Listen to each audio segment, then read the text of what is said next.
Welcome, sports fans, to the best in football, the wide-open, thrilling brand played in the National Football League and brought to you by National Pro Highlights, the only show on television which brings you highlights of all the games played in the National Football League each week. There's plenty of action this week, so settle back in your grandstand seat and we'll get right to it. The boys from the nation's capital traveled up to the big city this weekend to tackle the New York Giants in an Eastern Conference clash. But the hometowners don't think much of the invasion and proceed to do something about it early in the second quarter.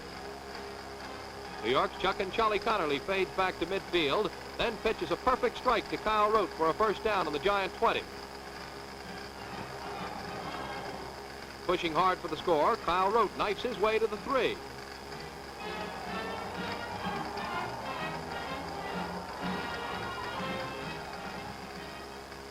Then on fourth down, from 1 yard out, Frank Gifford goes through tackle for the first score of the game. The New Yorkers take a 7-0 lead. After an exchange of punts, the Giants are again in possession on their own 19. But not for long, as Sonny Grandelius picks up 31 big yards before being nailed down at midfield. It looks like the combination of Connerly to Kyle Rote is the answer as they team up again, this time for a first down on the 28. The Giants continue to roll. Chuck and Charlie picks out Cliff Anderson to do the receiving, and still another first down on the 13. 2 plays on the ground fail to produce yardage, so it's to the air. And a smart decision as Kyle Rote takes a Connerly pass in the end zone for a touchdown. The conversion is good, and at halftime, the New York Giants have the Washington Redskins in tow by a 14-0 score. The Giants take the second half kickoff, but the Redskins hold and the New Yorkers are forced to punt. Tom Landry's kick is lost against the packed stands, and before anyone, including our cameraman, can locate the pigskin, it's well on its way toward the Giants' goal in the arms of Washington's Hall Haynes. Jack Scarbath fires one over the line to Hugh Taylor for a 10-yard gain, and it's goal to go for the Skins. From 8 yards out, Scarbath keeps the ball, fades, and throws. Hugh Taylor outjumps 2 Giant defenders to haul in the leather, and Washington hits the scoreboard to make it a 14-7 contest. In the opening minutes of the last period, a Washington field goal makes it 14-10. Now the Giants want some insurance, but the plans go astray as John Williams intercepts a Connerly pass. After a nice bit of hip strategy, Williams makes it back to the 48.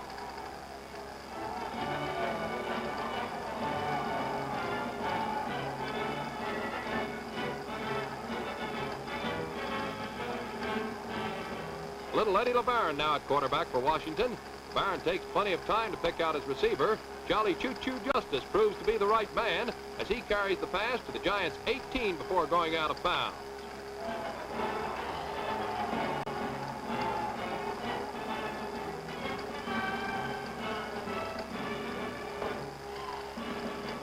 A touchdown can put the Redskins in the lead. Barron from the 3 fades to pass, can't find a man open, and lugs the leather around right end for the score. The conversion is good, and Washington goes ahead of New York, 17-14.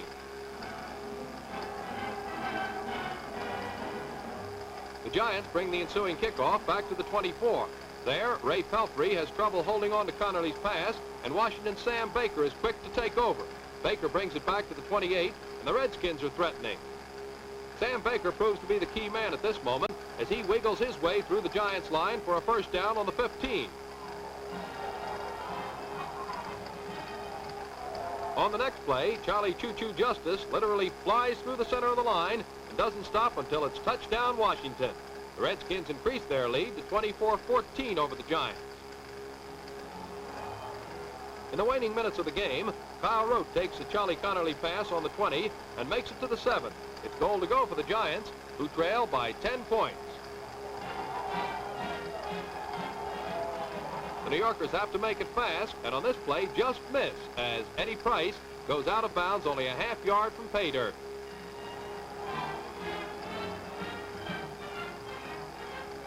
Eddie Price is given a chance to complete the scoring effort, and over he goes. But the final 7 points for the Giants aren't enough, and the Washington Redskins win 24-21.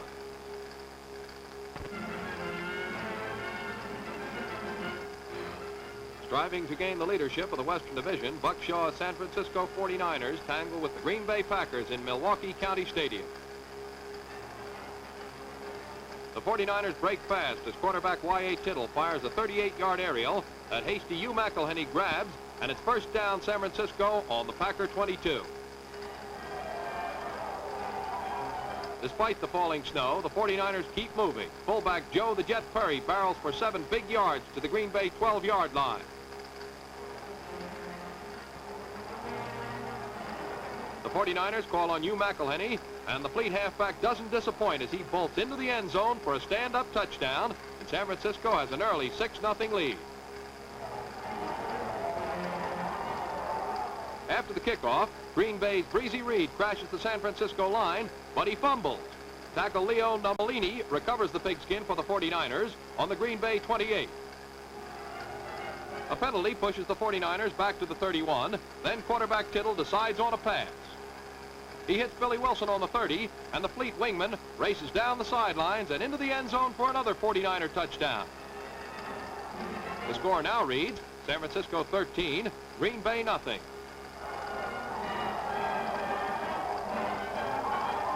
Gordy Saltaw kicks off for San Francisco. Halfback Al Carmichael makes the catch on the Packer 9.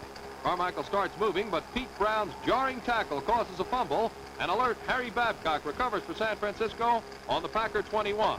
And at the end of the first quarter, it's 49ers 13, Packers nothing.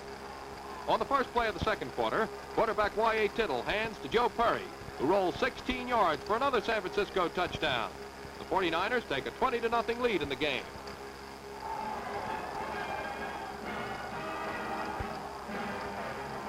Late in the second quarter, the Packers start to percolate. Vito Babe Pirelli tosses a 22-yard aerial that end Bill Houghton carries to the San Francisco 30-yard line.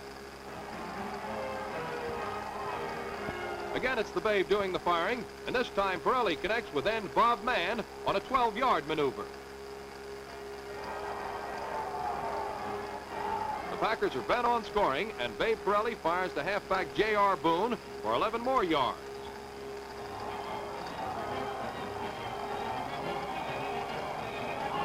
With the snow beating a steady tattoo on the players, Packer quarterback Babe Pirelli, on a bootleg play, scores for Green Bay. At the end of the first half, the count reads San Francisco 20, Green Bay 7.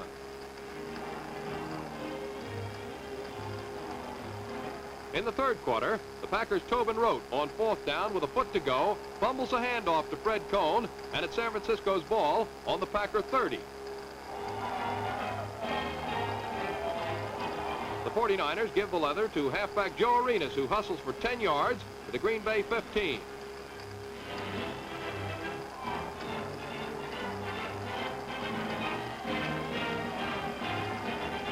The 49er drive carries to the Packer 1. Then Y.A. Tittle plunges into the promised land for another San Francisco TD. Moments later, they add a field goal, and after 3 periods, it's San Francisco 30, Green Bay 7. The 49ers continue to roll in the final period. From his own 36, fullback Joe Perry skirts wide, rambles down the near sidelines for 47 yards before defensive halfback Val Joe Walker overhauls him on the Green Bay 17.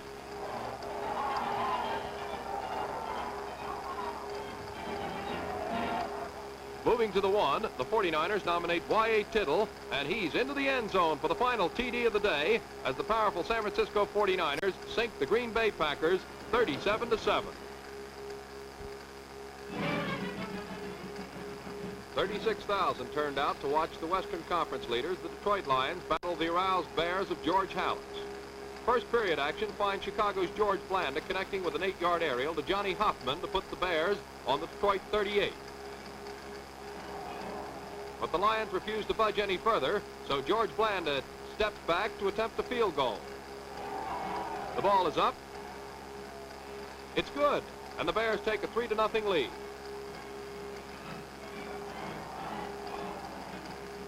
Later in the period, the Lions battle back. Bobby Lane bursts over center and down to the Chicago 22. From there, Lane fades and fires complete to his big end, Leon Hart, to put the ball on the Bears' 6-yard stripe.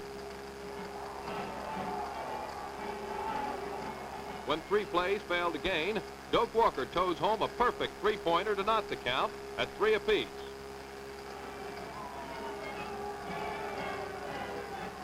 On the last play of the quarter, Detroit's on the move, but Bob Smith fumbles, and Alert Bear recovers, and Chicago takes over on the Detroit 40.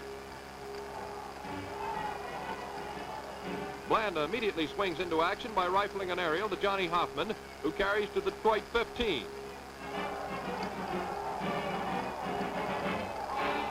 Ed Macon completes the scoring thrust by swinging wide around right end. Cutting back, the fast-stepping halfback races into the end zone, and the Bears forge into the lead, 9-3.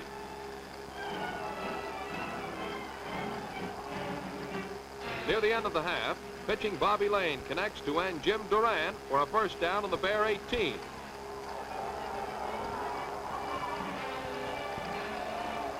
Using the short pass to good advantage, Lane fires over the middle to Hunchy Horschmeyer, who carries to the 10. Jug Gerard makes it first and goal to go by sweeping right end for 6 yards to the 4. From the 2, Horschmeyer plunges over to end the 66-yard march and shoot the Lions into a 1-point lead at the end of the half. In the third quarter, the Bears come back strong. From his own 45, Blanda tosses to Bill McCall, who grabs the pitch, squeezes through 3 Lion defenders, and he's off on a 55-yard touchdown gallop that puts the Bears ahead 16-10.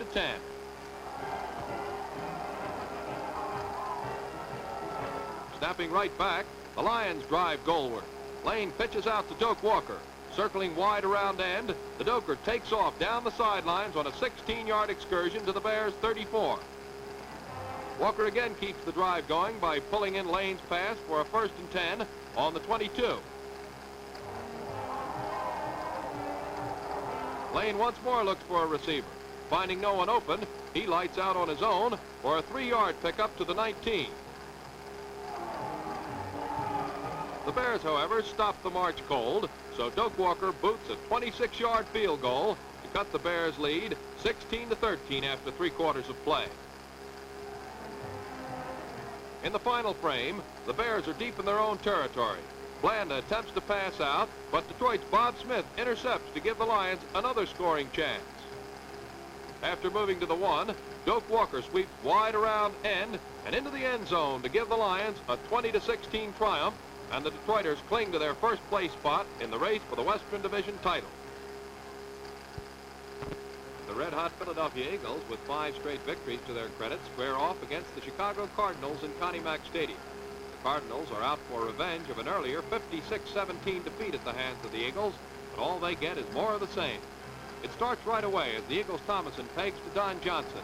He's down to the Cards' 20, fumbles, but recovers for a Philadelphia first down.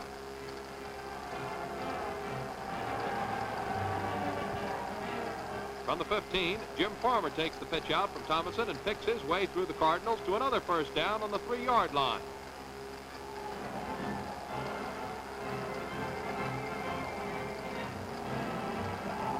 On 4th down, Frank Ziegler supplies the payoff plunge, and at the midway point in the first quarter, the Eagles have a 7-0 advantage over the Cardinals. Chicago can hold the ball for only 4 downs. Then the Eagles roll again. Bobby Thomason makes it look easy as he hoists a perfectly placed 37-yard pass that Skippy Giancanelli fields on the goal line to score again for Philadelphia. Now it's 14-0 Eagles. With Jim Root firing the furnace, the Cardinals try to get up steam in the second quarter. Root passes, but Chuck Bednarik makes a one-handed stop and hauls in the ball to intercept for Philadelphia, and the Eagles are on the Chicago 25.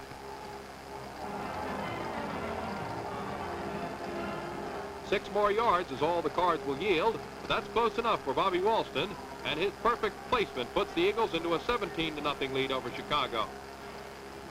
Again, the Cards are held to only 4 downs, and the Eagles' smooth offense swings into action. Thomason pitches for the sideline. Jerry Williams has it, and Philadelphia's on the Cardinal 21. Jerry Williams tries the left side of the line, finds a hole, and hot-foots it to the Chicago 1.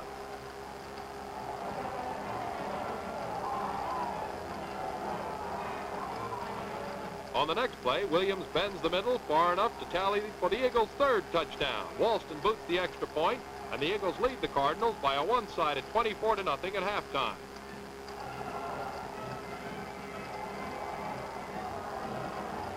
Early in the third period, the Cardinals get a threat going. Jim Root goes back to pass, gets away from the Eagle defenders, and fires to Don Stonecipher, who's down on the Philadelphia 18 in a play covering 33 yards.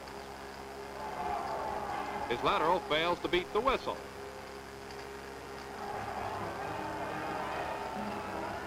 On fourth down, the Cardinals are back to the 25. Jim Root passes for the far corner, but it's off the mark, and the threat dies as the Eagles take over.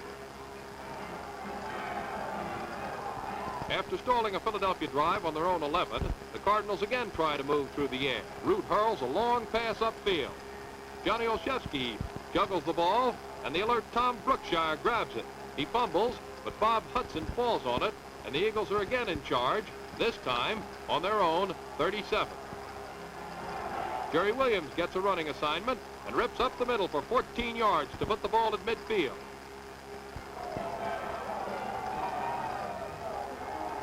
The Eagle attack carries to the 18, and Bobby Thomason keeps it going with a pass to Jerry Williams on the Cardinal 3, where it's goal to go for Philadelphia.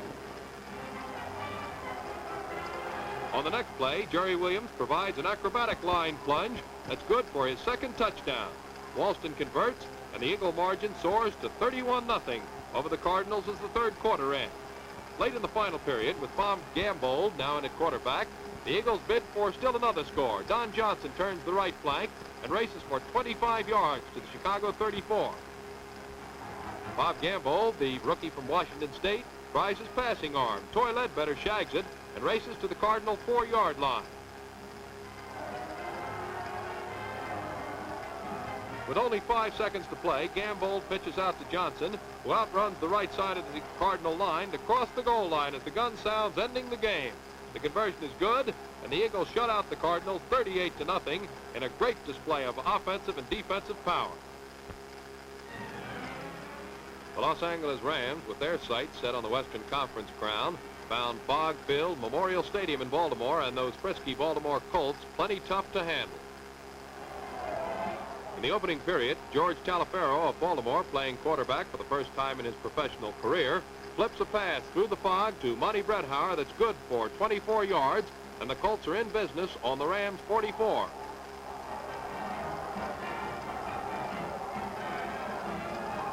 Tommy Kalminer, a former Ram, haunts his old teammates as he takes a handoff, then makes his way through the mist for 33 yards before Dick Night Train Lane drags him out of bounds on the Los Angeles 6. Fullback Johnny Husbar batters the Rams' forward wall and breaks through for a touchdown. Baltimore fans make merry in spite of the foul weather as their heroes take and hold a 7-0 lead over Los Angeles at the end of the first half. In the third period, the Rams bounce back with the aid of a smokescreen. The Rams shake a ball carrier loose. At the time, nobody knew who it was, but it develops that it's Deacon Dan Towler stomping through the goo for some 73 yards with the touchdown that ties the game at 7 points apiece.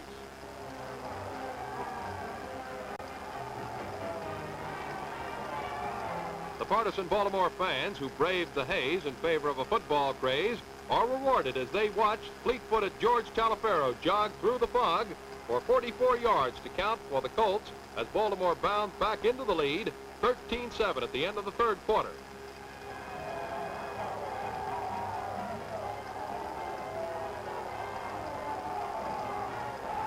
Now in the fourth period, you might not recognize him, but that's the Rams' Norm Van Brocklin going back to pass.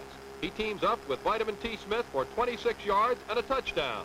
This puts the Rams in front for the first time in the ball game, 14-13.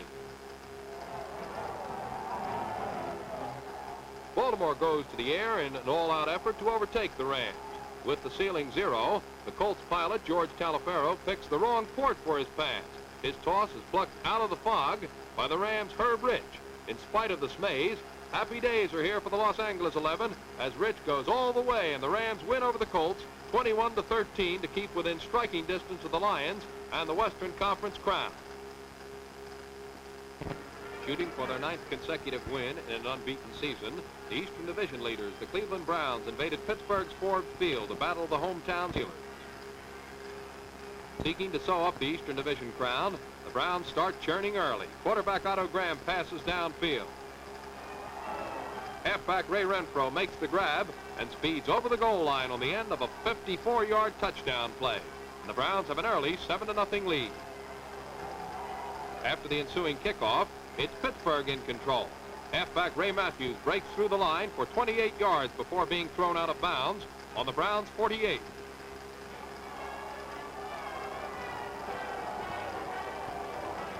The Steelers move to the 20, where it's Mr. Matthews' turn again, and he bolts around the right flank for 7 yards to the 13. On the next play, Lynn Shadnoy takes a handoff from Jimmy Finks and knifes for 12 yards to the 1-foot line. On a quarterback sneak, it's Jimmy Finks on the carry, and he's into the end zone for the Pittsburgh score. This makes the count read, Browns 7, Steelers 7.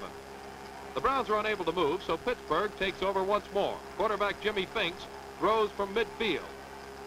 The Browns' Warren Lahr intercepts, but Ray Matthews tackles him in the end zone for a safety that gives Pittsburgh a 9-7 lead. It's the second quarter now, and Pittsburgh fullback Fran Rogel takes a handoff and threads his way for 29 yards and a Steeler first down on the Cleveland 34. But the Browns hold, and on fourth down, the Steelers set up for a 35-yard field goal attempt. The pass from center is bad, and Lynn Shadnoy is buried for an 11-yard loss, and the Browns take over.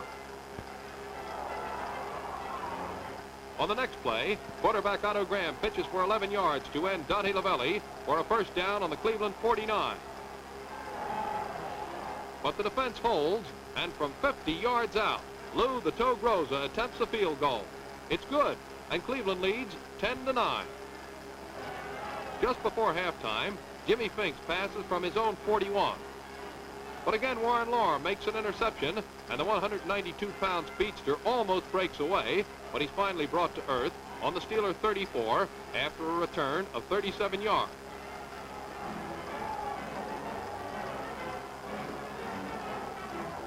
From the Steeler 31, Otto Graham tosses to big Darrell Brewster for a Cleveland touchdown. And at halftime, it's Cleveland 17, Pittsburgh 9.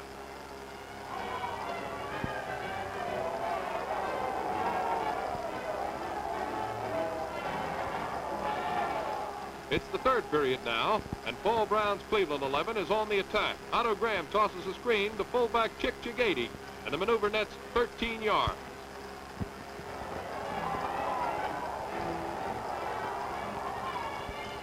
The fired-up Browns keep rolling. Graham and Ray Renfro team up on a 9-yard aerial that brings the leather to the Pittsburgh 45.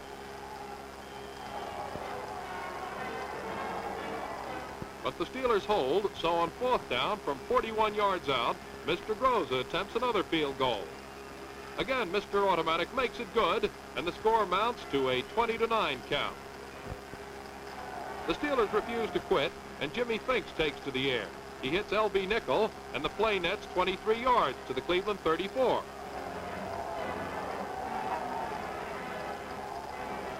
Then quarterback Jimmy Finks hits Ray Matthews for 11 yards to the Cleveland 22 as the third quarter ends.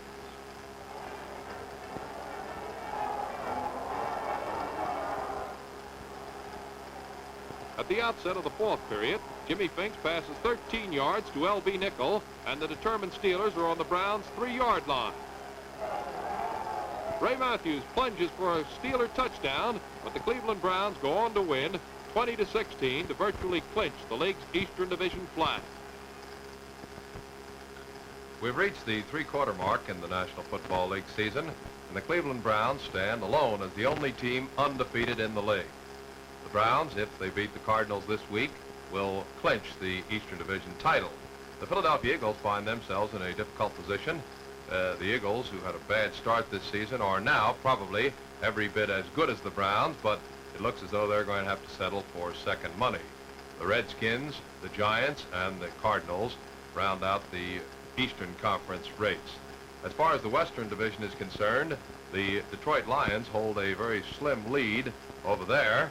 The Rams are in second place, followed by the 49ers. Incidentally, the 49ers are only one game behind the league-leading Lions, so you can see how really rugged and close that is. Following them to round out the Western Conference are the Colts, the Packers, and the Bears. Well, this is Jim Leeming inviting you to join us again next week, same channel, same time, for another edition of National Pro Highlights.